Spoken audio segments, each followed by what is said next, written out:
cet événement, qui est l'événement donc annuel de la médiation professionnelle, c'est d'abord effectivement un événement de formation.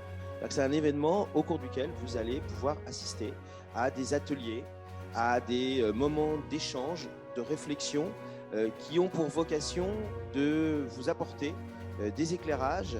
Alors peut-être pas tout de suite des compétences parce qu'il faudrait un petit peu plus de temps, mais c'est aussi, et c'est important que vous le sachiez, ce sont 2 jours qui concluent la formation des médiateurs professionnels dans le cadre de leur parcours CAPEM. Donc c'est évidemment, cette dimension de formation est absolument essentielle. Ça conclut le parcours que mènent toutes les personnes qui rentrent pour recevoir les enseignements de la médiation professionnelle de l'EPMN.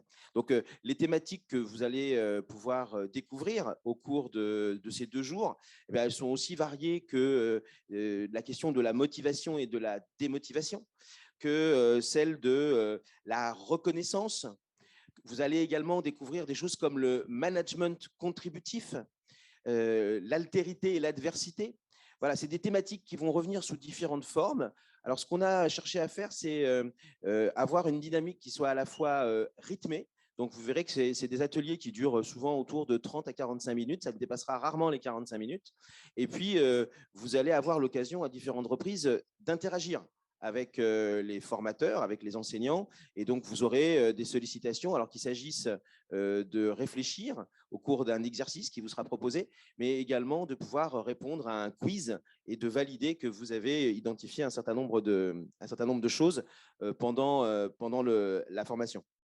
Alors, d'autres choses que nous allons pouvoir aborder pendant ces 2 jours et demi, la médiation professionnelle, c'est aussi des travaux de recherche. C'est des travaux de recherche qui se mènent tout au long de l'année, avec notamment un centre de recherche qui s'appelle le CRESIR.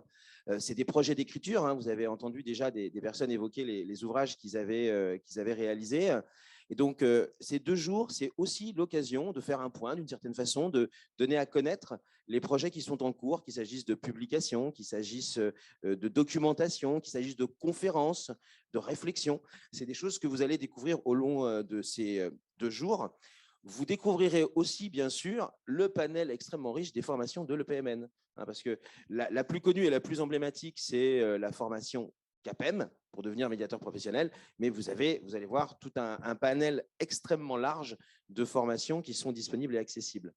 Je ne peux pas être complet sur cette présentation si je ne dis pas qu'au cours de ces 2 jours, et vous avez pu commencer à l'identifier, eh bien, une chose à laquelle nous allons être attentifs, c'est la légèreté. Parce qu'un médiateur professionnel, c'est à la fois quelqu'un qui intervient, qui est interventionniste même, hein, qui est très actif dans la conduite de ses interventions quand il s'agit de résolution du conflit.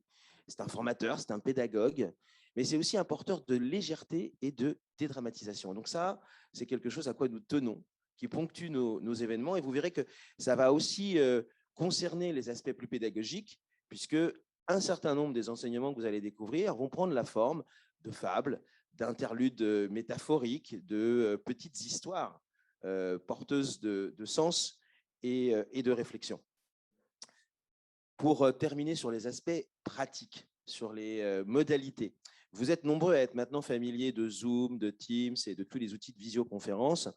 C'est toutefois utile de rappeler que pour interagir avec l'équipe de l'EPMN, vous allez avoir 2 canaux principalement. Hein, tout à l'heure, Jean-Louis vous disait et vous présentait Jérôme. C'est Jérôme qui va être le receveur, le récipiendaire de vos interactions par 2 canaux. Le canal de la conversation, où vous pouvez envoyer un certain nombre de messages. Mais vous allez voir qu'on va le réserver plutôt à des interactions, on va dire, à caractère un peu léger et ludique. Et puis, vous avez de façon plus concrète les questions-réponses, où là, vous pouvez les uns et les autres, et vous pouvez le faire à chaque atelier, à chaque moment de formation, envoyer des questions plus précises auxquelles nous chercherons, hein, les personnes qui seront en intervention, bien évidemment, à répondre pour que vous ayez les éléments les plus complets. Alors, la conversation, je vais vous proposer de faire une chose simple, c'est que dans la conversation, je vais vous demander, parce que c'est une occasion d'interagir et de commencer. Alors, je vois qu'il y a déjà 99 et un petit plus à côté, donc je ne sais pas combien d'interactions déjà. Et bien, ceux qui ne l'ont pas fait, je vais vous inviter à indiquer l'endroit où vous vous trouvez. Voilà, parce que nous, on est à Cassis, mais on sait que cet événement, eh bien, évidemment, il a une portée internationale.